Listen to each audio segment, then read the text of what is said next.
آج ہم ایک ایسی سلطنت کی کہانی میں گہرائی تک جائیں گے جس نے برِ صغیر کا نقشہ ہی بدل دیا، مغلیہ سلطنت۔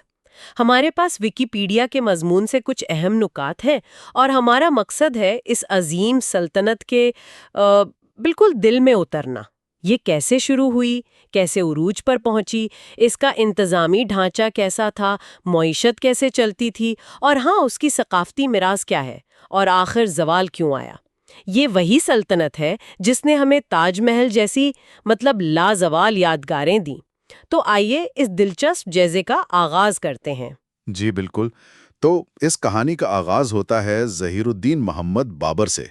وہ آج کے ازبکستان سے آنے والے ایک حکمران تھے، اور ان کا سلسلہ نسب آپ دیکھیں، ایک طرف تیمور لنگ سے اور دوسری طرف چنگیز خان سے ملتا تھا۔ یعنی شروع سے ہی کہہ لیں ایک عظیم فاتحین کے وارث تھے۔ اچھا، لیکن وہ ہندوستان کیسے پہنچے؟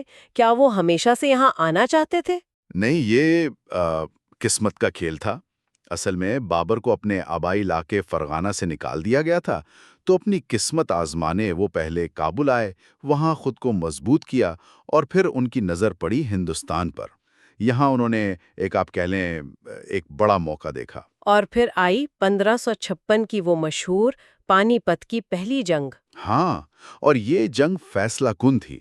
بابر کے پاس فوج تو کم تھی، دہلی کے سلطان ابراہیم لودھی کے مقابلے میں کافی کم تھی، لیکن ان کے پاس تھی اس وقت کی جدید ٹیکنالوجی، توپیں اور بندوقیں۔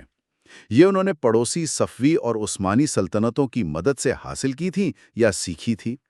تو اس نئی ملٹری ٹیکنالوجی کی مدد سے انہوں نے ابراہیم لودھی کی کئی بڑی فوج کو شکست دے دی، اچھا۔ اور یہیں سے مغل دور کا آغاز ہوا۔ سلطنت کا مرکز پھر آگرہ بن گیا۔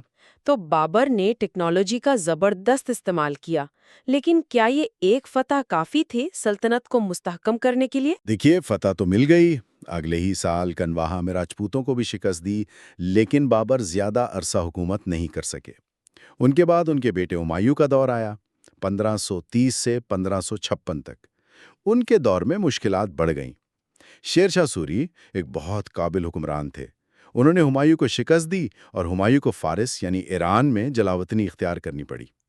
اوہو، جلاوطنی تو ایک بڑا دھچکا لگتا ہے، لیکن کیا اس کا کوئی مثبت پہلو بھی نکلا؟ جی بالکل نکلا، اور بہت اہم پہلو تھا۔ ایران میں ہمایوں کے قیام نے مغل اور صفوی درباروں کے درمیان سفارتی تعلقات کو بہت مضبوط کیا، اور جب ہمایوں 1555 میں واپس آئے، ہندوستان کے کچھ حصے دوبارہ فتح کیے، تو وہ اپنے ساتھ گہرا فارسی ثقافتی اثر بھی لائے۔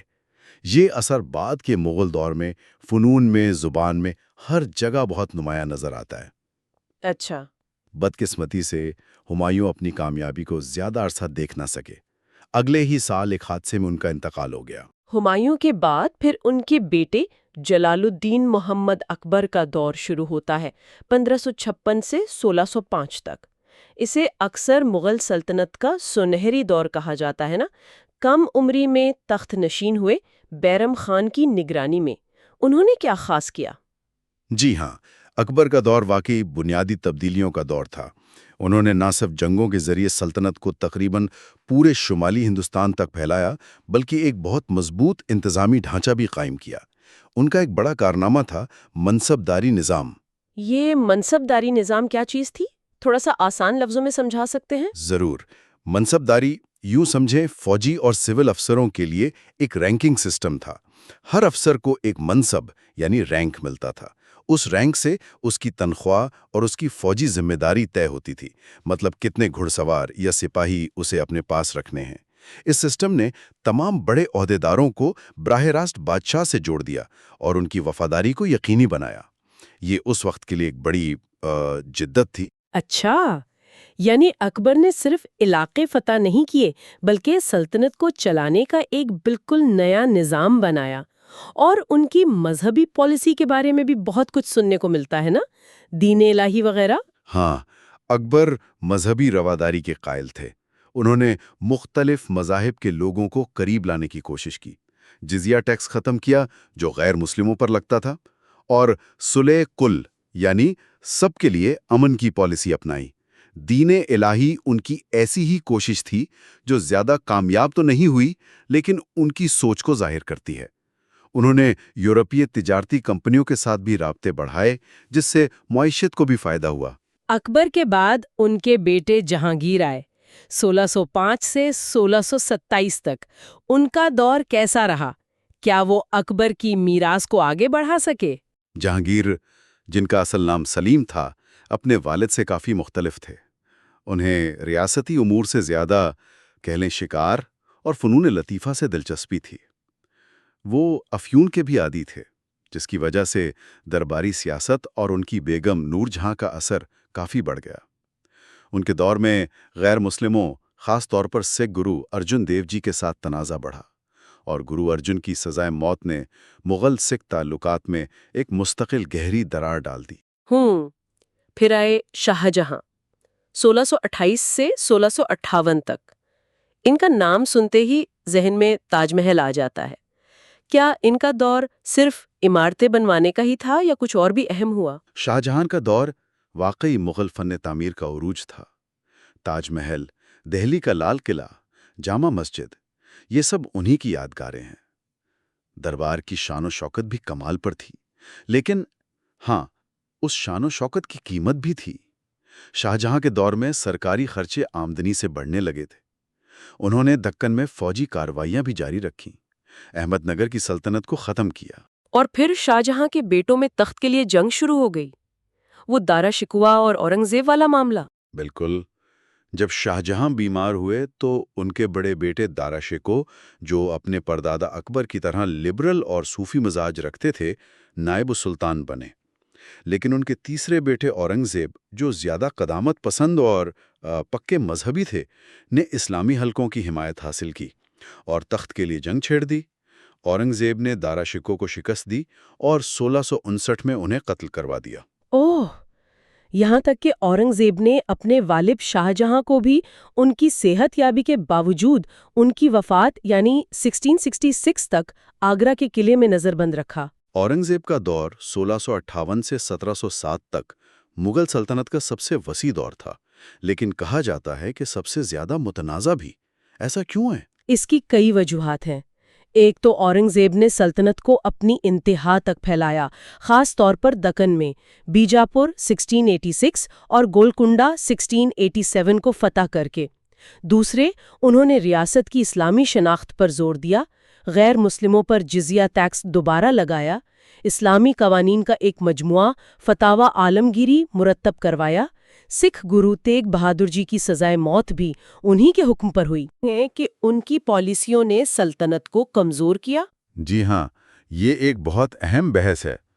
کچھ تاریخ دان کہتے ہیں کہ ان کی مذہبی سختی، جزیہ کا دوبارہ لگانا اور مندروں کو گرانے کے واقعات، حالانکہ ان واقعات کی تعداد اور وجوہات پر بھی اختلاف ہے، ان چیزوں نے غیر مسلم آبادی، خاص کر مراٹھوں اور سکھوں کو دور کر دیا اور بغاوتیں بڑھ گئیں۔ دکن کی لمبی جنگوں نے بھی شاہی خزانے پر بہت زیادہ بوجھ ڈالا اور ان کی غیر موجودگی میں شمالی ہندوستان میں انتظامیہ کمزور ہوئی۔ لیکن کیا اس تصویر کا کوئی دوسرا رخ بھی ہے، جیسا کہ ہمارے سورس مٹیریل میں اشارہ ملتا ہے؟ بالکل ہے۔ دوسرے تاریخ دان یہ بھی نشاندہی کرتے ہیں کہ اورنگزیب نے بہت سے ہندو مندروں اور مٹھوں کو مالی امداد بھی جاری رکھی۔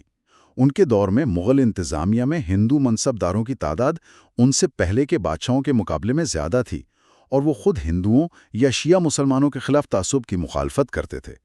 تو ان کی شخصیت اور پالیسیوں کو سمجھنا اتنا سیدھا نہیں ہے، یہ کافی پیچیدہ معاملہ ہے۔ اورنگزیب کی وفات 1707 کے بعد کیا ہوا؟ سلطنت اتنی وسیع تھی، پھر زوال اتنی تیزی سے کیوں شروع ہوا؟ دیکھیے، اورنگزیب کے بعد آنے والے بادشاہ زیادہ تر کمزور تھے۔ پھر تخت نشینی کے لیے خاندان میں ہی خون ریز لڑائیاں ہونے لگیں۔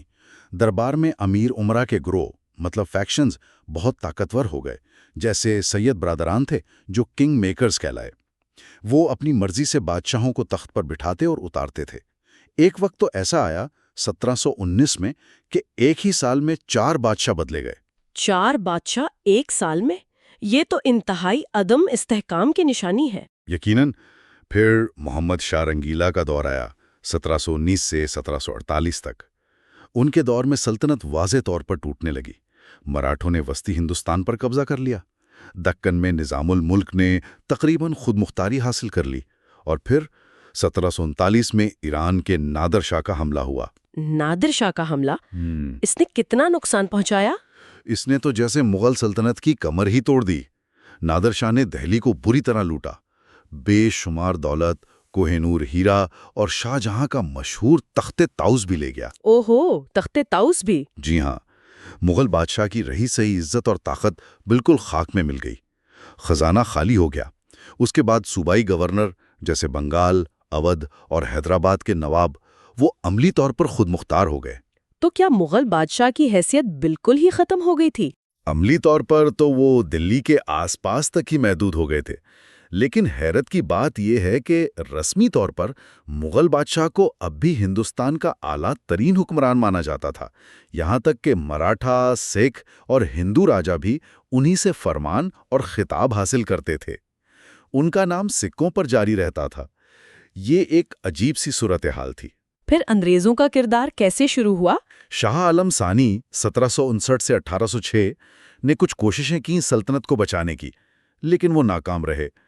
دہلی پر افغان حملاور احمد شاہ درانی نے بھی حملہ کیا۔ پھر مراٹھوں نے شاہ عالم کو دوبارہ دہلی کے تخت پر بٹھایا اور 1784 میں باقاعدہ ان کے محافظ بن گئے۔ لیکن 1803 میں جب انگریزوں نے یعنی برٹش ایسٹ انڈیا کمپنی نے مراٹھوں کو شکست دی تو وہ دہلی میں مغل بادشاہ کے نئے محافظ یا پروٹیکٹر بن گئے۔ بادشاہ اب عملی طور پر ان کے پنشن خوار تھے۔ اور اس سب کا انجام پھر 1857 میں ہوا؟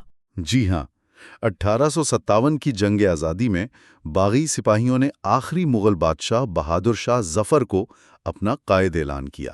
جب انگریزوں نے اس بغاوت کو کچل دیا تو انہوں نے بہادر شاہ ظفر پر مقدمہ چلا کر انہیں رنگون برما جلاوطن کر دیا اور یوں مغل سلطنت کا رسمی طور پر خاتمہ ہو گیا۔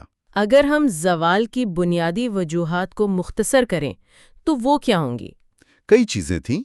اورنگزیب کے بعد نااہل جانشین، تخت نشینی کی لامحدود جنگیں، درباری سازشیں، مراٹھوں کے خلاف لمبی اور مہنگی جنگیں، نادر شاہ جیسے بیرونی حملے، صوبوں کا خود مختار ہو جانا اور آخر میں انگریزوں کا بڑھتا ہوا اقتدار۔ ایک طرح سے سلطنت اپنے ہی بوجھ تلے دب گئی تھی، جسے انگریزی میں امپیریل اوور سٹریچ بھی کہتے ہیں۔ یہ تو تھی سیاسی اتار چڑھاؤ کی کہانی، لیکن اس سلطنت کا انتظامی ڈھانچہ کیسا تھا؟ اتنی بڑی سلطنت چلتی کیسے تھی آخر؟ مغل انتظامیہ کافی مرکزی یعنی سینٹرلائزڈ اور بیوروکریٹک تھی۔ اس کی بنیاد زیادہ تر اکبر نے ہی رکھی تھی۔ سب سے اوپر تو بادشاہ تھے، پھر 4 اہم وزارتیں تھیں: دیوان، مالیات ریونیو، میر بخشی، فوج اور انٹیلیجنس، منصبداری نظام کا نگران، صدر صدور، قانون مذہبی معاملات، خیرات، اور میر سامان، شاہی گھرانے کے معاملات، کارخانے، تعمیرات۔ ان میں دیوان یعنی وزیر خزانہ سب سے اہم سمجھا جاتا تھا۔ اور پوری سلطنت کو صوبوں میں تقسیم کیا گیا تھا؟ جی، سلطنت کو صوبوں میں تقسیم کیا گیا تھا۔ ہر صوبے کا سربراہ صوبیدار ہوتا تھا۔ دلچسپ بات یہ ہے کہ صوبے کی سطح پر بھی دیوان، بخشی اور صدر ہوتے تھے جو براہ راست مرکز کو جواب دیتے، نہ کہ صوبیدار کو۔ اچھا۔ اس سے صوبیدار کی طاقت پر ایک چیک رہتا تھا۔ صوبے پھر سرکاروں یعنی اضلاع میں اور سرکاریں پرگنوں یعنی تحصیلوں یا گاؤں کے مجموعوں میں تقسیم تھی۔ پرگنہ بنیادی انتظامیہ اکائی تھی۔ تو یہ تو ایک کافی مفصل نظام تھا۔ قانون اور انصاف کا نظام کیسا تھا؟ قانونی نظام بنیادی طور پر اسلامی فقہ، خاص کر حنفی مکتب فکر پر مبنی تھا۔ قاضی، جج، مفتی قانونی ماہر اور محتسب بازار کا نگران اور عوامی اخلاق کا ذمہ دار اہم عہدے تھے۔ لیکن فارسی بادشاہت کے تصورات، مقامی روایات اور سیاسی مصلحتوں کا بھی اثر تھا۔ اورنگزیب کے دور میں مرتب شدہ فتاوی عالمگیری اسی کی ایک مثال ہے۔ عدالتیں بھی کئی قسم کی تھیں: قاضی کی عدالت، صوبیدار کی عدالت، فوجدار، مقامی حاکم کی عدالت۔ کبھی کبھی بادشاہ خود بھی انصاف کرتے تھے۔ بالکل، جیسے جہانگیر کی زنجیر عدل مشہور ہے۔ جی بالکل۔ اب آتے ہیں معیشت پر۔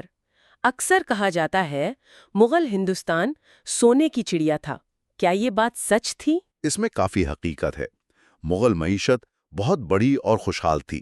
اندازہ لگائیں، 1750 تک ہندوستان دنیا کی مینوفیکچرنگ کا تقریباً 25% پیدا کر رہا تھا۔ 25%؟ جی، 25%۔ کچھ لوگ اسے پروٹو انڈسٹریلائزیشن یعنی صنعتی دور سے پہلے کی ابتدائی صنعتی ترقی کہتے ہیں، خاص طور پر کپڑے کے شعبے میں۔ اور سرکاری پالیسی کافی حد تک آزادانہ تجارت یعنی لیزی فیئر والی تھی۔ اس خوشحالی کی وجہ کیا تھی؟ کئی وجوہات تھیں۔ ایک تو وسیع اور زرخیز زمین، دوسرا مغل حکومت نے سڑکوں کا جال بچھایا اور ایک مستحکم کرنسی قائم کی، چاندی کا روپیہ اور تانبے کا دام، جو پوری سلطنت میں چلتی تھی۔ سکے بھی بہت خالص ہوتے تھے۔ تیسرا، زبردست برآمدی معیشت تھی۔ ہندوستان کا کپڑا، مسالے، نیل، انڈیگو پوری دنیا میں جاتا تھا۔ اس کی وجہ سے ہندوستان میں سونے چاندی کے ذخائر نہ ہونے کے باوجود باہر سے قیمتی دھاتیں، سونا، چاندی مسلسل آتی رہتی تھی۔ ٹیکس کا نظام کیسا تھا؟ کیا کسان خوشحال تھے؟ بنیادی آمدنی زمین کے ٹیکس سے آتی تھی۔ اکبر کے ضبط نظام کے تحت زمین کی پیمائش ہوتی تھی اور پیداوار کا ایک حصہ، جو کبھی کبھی 50% تک بھی ہو سکتا تھا، نقد یعنی کیش میں ٹیکس کے طور پر لیا جاتا تھا۔ 50% تک؟ جی، یہ کافی زیادہ تھا، لیکن اس نقد ٹیکس کے نظام نے کسانوں کو اپنی فصلیں منڈی میں بیچنے پر مجبور کیا، جس سے تجارت کو فروغ ملا۔ اس نے کیش کراپس جیسے کپاس، نیل، گنا اگانے کی بھی حوصلہ افزائی کی۔ لیکن ہاں، ٹیکس کا بوجھ کافی زیادہ تھا، اس لیے عام کسان کی خوشحالی پر سوال ضرور اٹھائے جا سکتے ہیں۔ کون سی صنعتیں زیادہ اہم تھیں؟ سب سے بڑی صنعت تو کپڑا سازی تھی، ٹیکسٹائلز، خاص کر سوتی کپڑا۔ بنگال، خاص طور پر ڈھاکہ، اس کا گڑھ تھا۔ ڈھاکہ کی ململ تو دنیا بھر میں مشہور تھی۔ چرخے کے پھیلاؤ اور کاٹن جن، روئی سے بنولا الگ کرنے والی مشین جس میں ورم گیئر کا استعمال تھا، اس نے پیداوار بڑھانے میں مدد کی۔ اس کے علاوہ بنگال جہاز سازی یعنی شپ بلڈنگ کا بھی بڑا مرکز تھا۔ واقعی ایک زبردست معیشت لگتی ہے۔ اچھا، اب آخر میں ثقافت اور سائنس کی بات کرتے ہیں۔ مغل دور کی سب سے نمایاں ثقافتی دین کیا ہے؟ مغل ثقافت ایک منفرد ہند فارسی امتزاج تھی۔ فن تعمیر میں تو انہوں نے کمال کر دیا۔ باریک کام والے گنبد، نوکدار محرابیں، پترا دورہ یعنی پتھر میں قیمتی پتھروں کی جڑائی، لال پتھر اور سنگ مرمر کا خوبصورت استعمال، یہ سب مغل طرز تعمیر کی پہچان ہے۔ تاج محل، آگرہ قلعہ، فتح پور سیکری، لاہور کی بادشاہی مسجد، شالیمار باغ، فہرست بہت لمبی ہے۔ اور مصوری؟ مغل منیچر پینٹنگ بھی تو بہت مشہور ہے۔ جی ہاں، مغل مصوری، جسے منیچر پینٹنگ کہتے ہیں، وہ بھی لاجواب ہے۔ اس میں درباری زندگی، شکار، جنگیں اور قدرتی مناظر کو بڑی باریکی اور خوبصورتی سے بنایا گیا۔ جہانگیر کے دور میں تو خاص طور پر پھولوں، پرندوں اور جانوروں کی حقیقت پسندانہ تصویر